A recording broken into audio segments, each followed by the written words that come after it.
C'est-à-dire que ce qui se passe, c'est qu'après je dirais cette opération russe contre l'Ukraine, l'Europe, qui était fortement dépendante énergétiquement, si tu veux, de la Russie, en tout cas pour son gaz, a pris carrément parti d'une manière très radicale avec l'Ukraine. Bon, à tort ou à raison, cela est une question qui ne me concerne pas, puisque ce n'est pas l'objet de notre question ici. Et donc, on a, si tu veux, pris parti contre notre plus grand fournisseur d'énergie. C'est-à-dire, ici, on sait, si tu veux, couper, on a voté des sanctions contre notre plus grand fournisseur d'énergie sans véritablement réfléchir d'une manière pratique. On n'a pas réfléchi d'une manière pratique au plan B.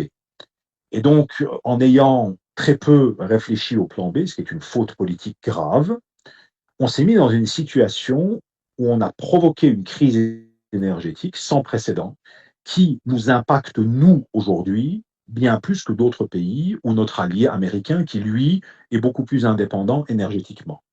Donc aujourd'hui, on est ici entre un pays comme les États-Unis, qui est notre allié politique, en tout cas, euh, sur le plan, en tout cas, que ce soit les États-Unis ou l'Europe, on fait partie d'une organisation militaire qu'on appelle l'OTAN et on fait partie du même clan, mais lui a des intérêts énergétiques qui ne sont pas les mêmes que nous.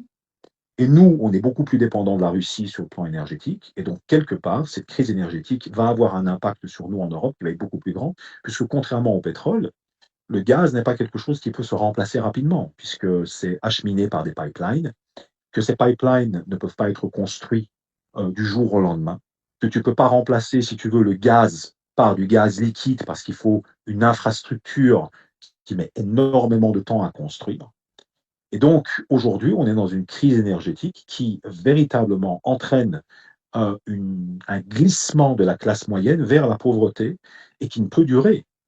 Donc, de deux choses l'une, soit l'Europe réfléchit à ses intérêts et change de politique, quitte à ne pas se mettre en phase avec les intérêts américains, soit elle persiste dans cette ligne, mais elle prend alors à ce moment-là le risque non seulement de mettre énormément d'entreprises en difficulté, voire en faillite, énormément de gens de la classe moyenne vont glisser vers une pauvreté, puisque les factures énergétiques vont être de moins en moins payables. Alors, même si tu mets un bouclier tarifaire, il faut savoir que ce bouclier tarifaire, il est financé par la dette.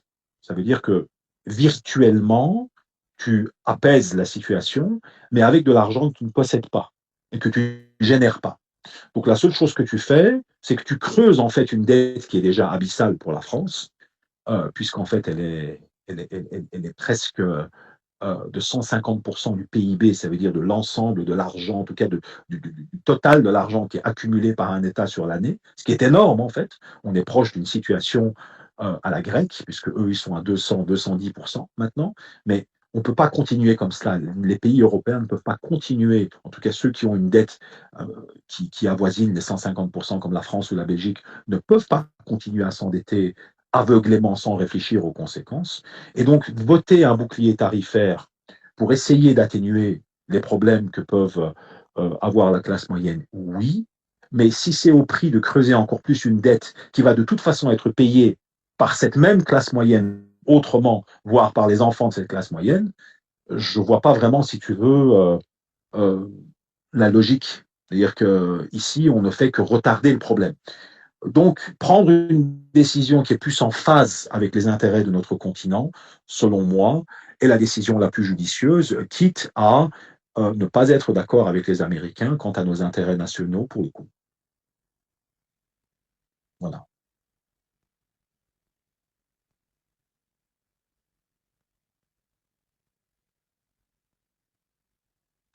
C'est-à-dire que, encore une fois, en politique, tu défends essentiellement des intérêts. C'est bien d'avoir une morale, c'est bien d'avoir des principes. Mais lorsque tu as des principes, il faut encore qu'ils soient cohérents. Et le problème, c'est qu'il y a une incohérence au niveau de ces principes, et l'histoire nous l'a montré. C'est-à-dire qu'en fait, par exemple, dans certaines interventions, comme en Libye, ou, ou par exemple en Irak, en 2003, alors bon, c'est vrai que la France s'est opposée à l'invasion américaine en Irak, mais par exemple, dans le cas libyen, ce n'est pas le cas. Il y a eu je dirais des soutiens à des changements de régime qui ont créé des chaos dans des pays, tu vois, je dirais des entraves au droit international qui ne nous ont pas du tout posé problème, des ventes d'armes qu'on a faites à certains pays euh, dans le Golfe qui ont entraîné des désastres humanitaires sans précédent. Et en faisant tout cela, on vient avec un discours où on prétend défendre une morale et des principes. Bon, c'est-à-dire que ça saute aux yeux qu'il y a une contradiction. Et soit tu fais fi de ces contradictions et tu t'en fiches, soit tu es cohérent et tu dis non, en fait, ce qui nous anime, nous, ce n'est pas des principes, ce n'est pas de la morale, ce sont nos intérêts. Mais si c'est nos intérêts, alors soyons cohérents. Tu vois? Parce que le problème, c'est que tu ne peux pas être moral quand ça t'arrange et immoral quand ça t'arrange. Ça ne va pas. Là, il y a une incohérence.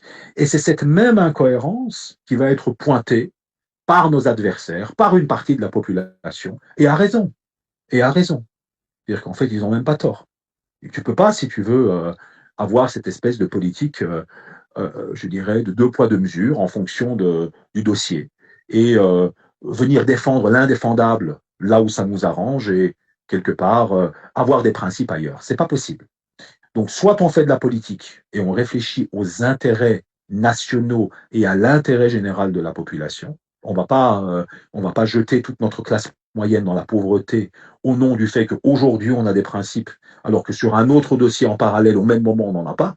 Tu vois, c'est pas tenable. C'est pas tenable. Donc, il faut être cohérent. Voilà, c'est juste ma posture à moi. Je suis quelqu'un qui part du principe que oui, une politique qui a, dans une certaine mesure, certains principes et une moralité est nécessaire, mais il faut être cohérent. Il ne faut pas être incohérent. Et c'est cette même incohérence qui, selon moi, aujourd'hui pose problème.